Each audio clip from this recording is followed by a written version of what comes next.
Halo, assalamualaikum. Apa kabarnya teman-teman perawat? Kali ini kita akan membahas lanjutan dari konsep K3. Sebelumnya kan kita sudah membahas tentang yang pertama kesehatan, kemudian kita sudah membahas resiko. Kali ini kita akan membahas tentang hazard, ya. Apa itu hazard? Dalam asuhan keperawatan, hazard itu sama dengan bahaya. Bahaya yang bisa ditimbulkan baik pada tenaga kesehatannya, perawat, dokter, kemudian tenaga medis lainnya yang ada di rumah sakit, ya, yang dapat merugikan tentunya bagi tenaga kesehatan itu sendiri. Jadi jangan lupa ya, hazard itu adalah bahaya yang ditimbulkan, gitu ya. Komponen bahaya. Komponen bahaya itu apa aja sih? Komponen bahaya yang pertama adalah karakteristik materialnya. Jadi dari karakteristik materialnya itu bisa menyebabkan bahaya. Kemudian apa? Bentuk materialnya. Bentuk materialnya itu juga bisa menyebabkan bahaya. Kemudian hubungan pemajanan dan efek. Jadi hubungan kita dengan material itu apabila terus-menerus itu akan menimbulkan bahaya. Kemudian apalagi? Jalannya pemajanan dari proteksi individu. Kemudian kondisi dan frekuensi penggunaannya, kemudian tingkah laku pekerjanya. Jadi ini adalah komponen-komponen yang bisa menimbulkan bahaya. Kemudian jenis bahaya. Jenis bahaya berdasarkan karakteristik yang ditimbulkan atau dampaknya itu dikelompokkan menjadi dua, ya. Yang pertama adalah bahaya kesehatan yang timbulnya dalam jangka waktu lama. Jadi bahaya itu bisa timbul dalam jangka waktu lama apabila hal ini terus-menerus dilakukan atau terus-menerus mengenai seseorang atau tenaga kesehatan. Contohnya apa? Bahaya fisik, ya, kemudian bahaya kimia, bahaya biologi. Contohnya yang berkaitan dengan ergonomi itu juga bisa menyebabkan bahaya kesehatan dalam jangka waktu lama. Contoh saja ergonomi, ya, seorang perawat contohnya, ya, apabila dia melakukan suatu asuhan keperawatan di rumah sakit dengan ergonomi atau posisi tubuh yang tidak tepat, ya, dilakukan terus-menerus, itu dampaknya dalam jangka waktu panjang akan mengakibatkan apa? Contoh, ya, kelainan tulang belakang atau saraf kejepit, istilahnya seperti itu.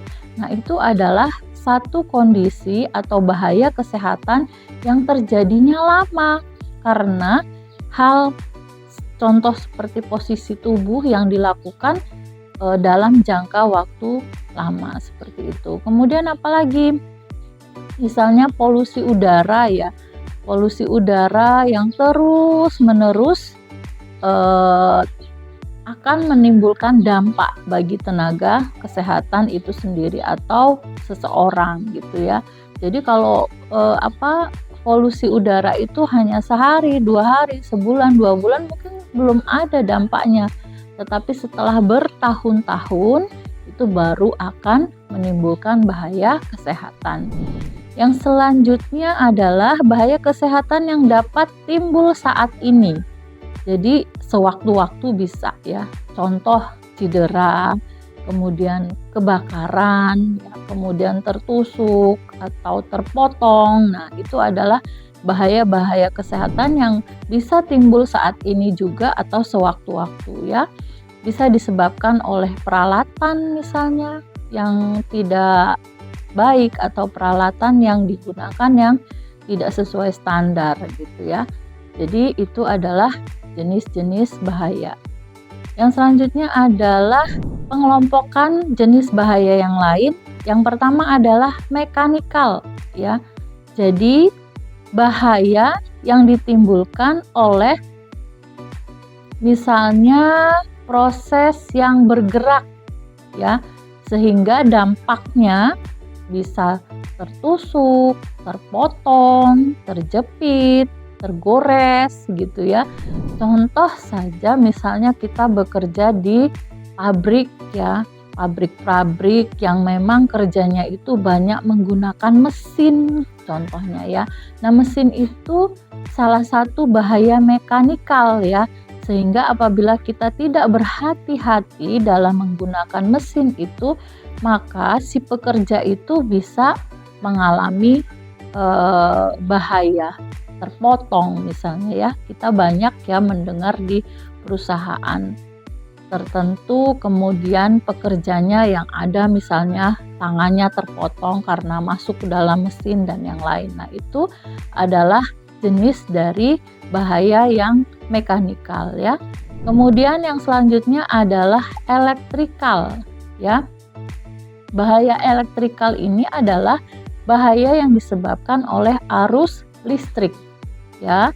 Jadi banyak tuh bahaya kesehatan berupa kebakaran, kesetrum misalnya ya. Itu adalah salah satu contoh dari bahaya dari elektrikal ya. Kemudian yang selanjutnya adalah chemical ya. Chemical ini contoh ya, disebabkan oleh gas, cairan atau benda padat lainnya ya. Kalau misalnya contoh di rumah sakit misalnya ya, penggunaan cairan H2O2 yang berlebihan ya, semprotan cairan H2O2 berlebihan itu malah mengakibatkan bahaya kesehatan kulitnya atau jaringan kulit itu bisa menjadi rusak gitu ya. Jadi itu contoh dari bahaya kesehatan yang chemical ya. Kemudian yang selanjutnya adalah psikososial. Jadi bahaya psikososial contohnya gimana? Misal ya, di dalam satu perusahaan atau di dalam satu rumah sakit, tekanan pekerjaan yang begitu tinggi atau tuntutan pekerjaan yang begitu tinggi itu akan menyebabkan stres psikologis pada pekerjanya. Jadi kan seseorang itu ada yang dia memang kuat untuk menahan stresor-stresor, tapi ada juga orang-orang tertentu yang dia nggak kuat dengan stresor pekerjaan yang terus-menerus gitu ya. Jadi itu juga akan berdampak pada kesehatan.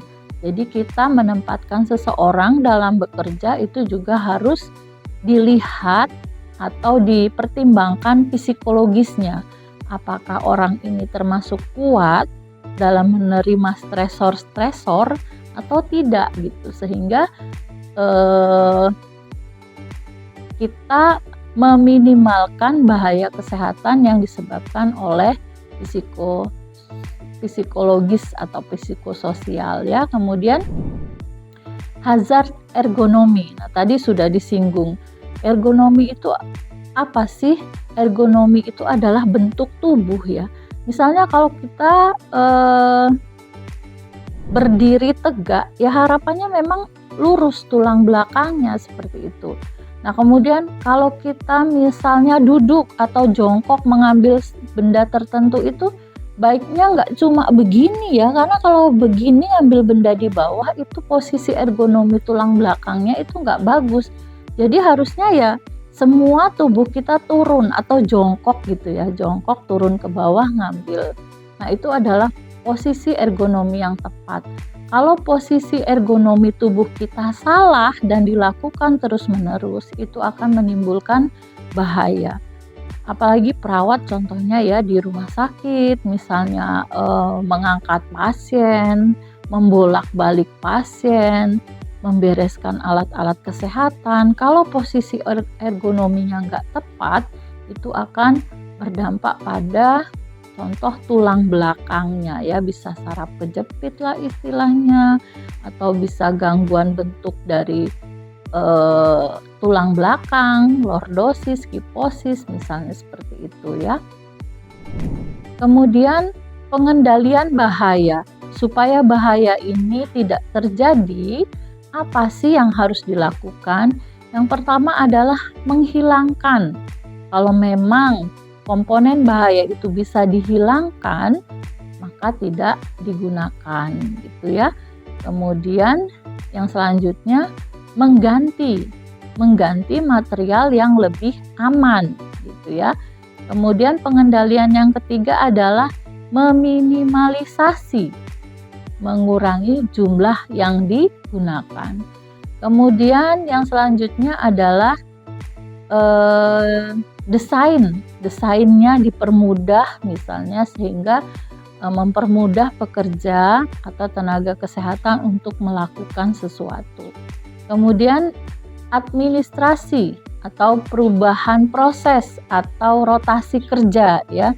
Jadi kan mungkin contoh ya, perawat-perawat yang di ruang kemoterapi itu kan beresiko sekali untuk terhirup zat-zat kemoterapi, dan itu sangat merusak sel-sel tubuh ya.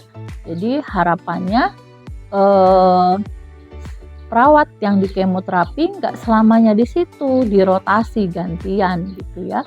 Kemudian selain itu apa? Pelatihan sehingga perawat, contoh yang tadi perawat di ruang kemoterapi itu paham bahwa gimana sih cara melindungi diri supaya nggak sampai terhirup obat kemoterapi yang begitu keras ya.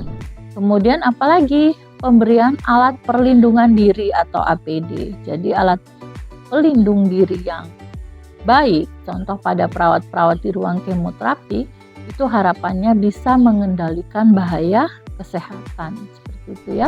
Selanjutnya, personel yang kompeten atau seseorang yang kompeten ya.